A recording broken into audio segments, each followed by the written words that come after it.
ایک بات اس سمن میں آخری کہہ کے میں اب دوسری قسم کے شرک کے بیان کی طرف چلتا ہوں۔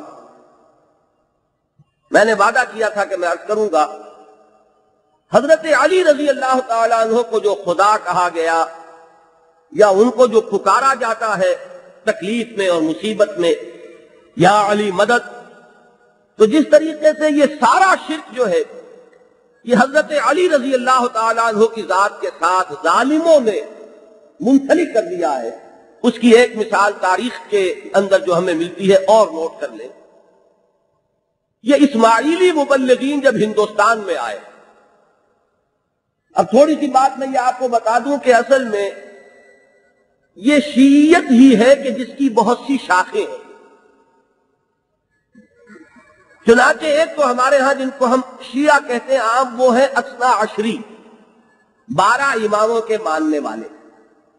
12ویں امام ان کے خیال میں غائب ہو گئے، اب وہ دوبارہ آئیں گے، ان کے انتظار میں امام منتظر ہے وہ۔ 6 امام پر ایک شاخ علیحدہ ہو گئی تھی، وہ شش امامیہ کہلاتے ہیں۔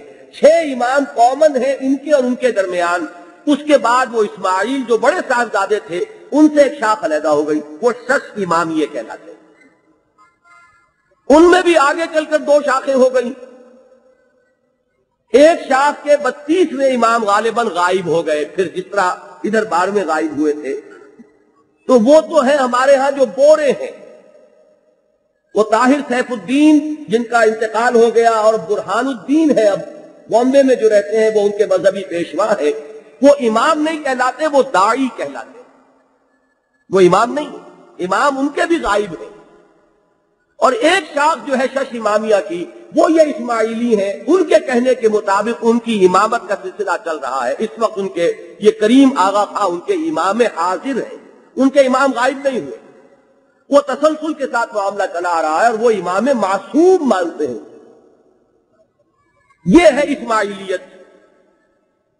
تو اسماعیلیت کی جب دعوت ہندوستان میں دی گئی، تو جو مبلغین آئے، یہ پیر شمس الدین سبزواری جن کا یہ شمس تبریز کے نام سے جو خانقاہ مشہور ہو گیا ہے مزار ملتان میں، شمس تبریز کے یہاں آنے کا کوئی سوال ہی نہیں، کوئی امکان ہی نہیں۔ یہ پیر شمس الدین ایک اسماعیلی داعی تھے۔ یہاں ان لوگوں نے اپنی دعوت و تبلیغ کے لیے ایک حکمت یہ استعمال کی کہ ہندوؤں کو اگر مسلمان بنانا ہے تو آسان کام نہیں، تو کچھ ان کے عقیدوں کے ساتھ ہی عقیدہ جوڑو تو بات بن جائے گی۔ ہندوستان میں 9 اوتار مانے جاتے تھے، انہوں نے یہاں یہ کہا کہ بس 9 اوتار تمہارے وہ ہیں، 10واں اوتار ایک اور آیا ہے، وہ حضرت علی ہے۔ تو 10واں اوتار، 10واں اوتار اس مذہب میں حضرت علی رضی اللہ تعالیٰ عنہ کو مانا جاتا ہے۔ وہ انکارنیشن کا عقیدہ باضابطہ ان کے عقائد میں شامل۔ دوسرا کام انہوں نے یہ کیا کہ جو لوگ ہندوستان میں ایمان لائیں گے ان پر سے شریعت ساقط، جیسے سینٹ پال نے کیا تھا۔ اگر تو کسی کو آپ اسلام کی یا دین کی تعلیم دیں اور اس کو یہ بھی معلوم ہو 5 نمازیں بھی پڑھنی پڑیں گی، 30 روزے بھی رکھنے پڑیں گے، تو 10 دفعہ کھوچے گا وہ۔ اور اگر یہ کہا جائے کوئی نہیں، کوئی شریعت تم پر نہیں، بس صرف مان لو، تو اب تو کام آسان ہو گیا۔ حضرت مسیح کو مان لو، جب مان لیا تم نے تو تمہارے تمام گناہوں کی طرف سے وہ پیشگی کفارہ ہو گئے۔ اب یہ ہے کہ کوئی تمہارے اوپر شریعت کا بھی بوجھ نہیں ہے، حلال حرام کچھ نہیں، خنزیر کھاؤ، شراب پیو، چھوٹ ہے۔ یہ تھی وہ چیز جس کی وجہ سے جنگل کی آگ کی طرح وہ عیسائیت جو تھی سینٹ پال والی وہ پھیل گئی۔ پھر دقت کیا ہے؟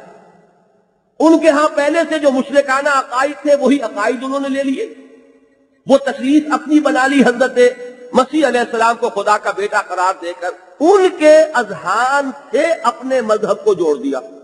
یہ کام یہاں ہندوستان میں اسماعیلی داعیوں نے کیا، شریعت ساقط۔ لہذا آپ ہمارے جو آغا خانی بھائی ہیں ان کے ہاں دیکھیں گے نماز روزہ وغیرہ کچھ نہیں، ان کی مسجدیں نہیں ہوتی، جماعت خانے ہوتے ہیں، ان کی حیثیت کلبوں کی ہے۔ وہ ان کے بس جیسے چوپال ہوتے ہیں، وہ وہاں آئیں بیٹھیں ساتھ مل کر کھانا کھائیں، وہ ان کی سوشل لائف کا ایک مرکز ہے، باقی یہ کہ شریعت ان سے ساتھ ہے۔ یہی جو اسماعیلی ہمارے شمالی علاقے میں آباد ہیں ان کے ہاں شریعت ہے، اس لیے کہ وہ لوکل کنورٹس نہیں ہے، وہ وہاں سے آئے تھے ایران سے، وہ اسماعیلی، لہذا ان کے ہاں آپ کو ہنزا میں اور چترال میں وہاں جو اسماعیلیت ملے گی وہ شریعت کے ساتھ اسماعیلیت ہے۔ یہ جو یہاں پر بامبے اور کاٹھیا واڑ وغیرہ کے علاقے میں آ کے جو یہ لوکل کنورشن ہوئی ہے اسماعیلیت کی، اس میں شریعت ساقط نمبر 1، اور حضرت علی جو ہے وہ اللہ کے اوتار ہیں، اور 9 اوتار پہلے سے ہندوستان میں پوجے جا رہے تھے، 10واں اوتار علی کو منوا کر اس کے ساتھ جوڑ دیا گیا۔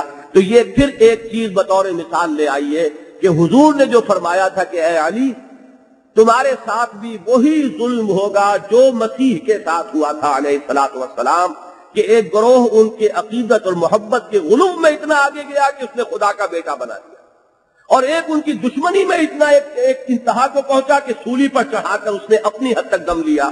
یہی معاملہ تمہارے ساتھ ہوگا کہ ایک طرف تو جیسا کہ ہم نے دیکھا انہیں خدا مانا گیا یا خدا کا اوتار بنایا گیا، یا وہی ہے کہ جو مشکل کشا ہیں، وہی ہے کہ جو آڑے وقت میں جن کو پکارا جاتا ہے، اور دوسری طرف یہ کہ مسلمانوں ہی میں سے ایک جماعت وہ پیدا ہو گئی تھی کہ جو ان کے خون کی پیاسی تھی، جو انہیں مرتد اور کافر اور واجب القتل قرار دیتی تھی، اور انہی میں سے ایک بدبخت نے حضرت علی رضی اللہ تعالیٰ عنہ کو بالفعل شہید لکھا۔ تو یہ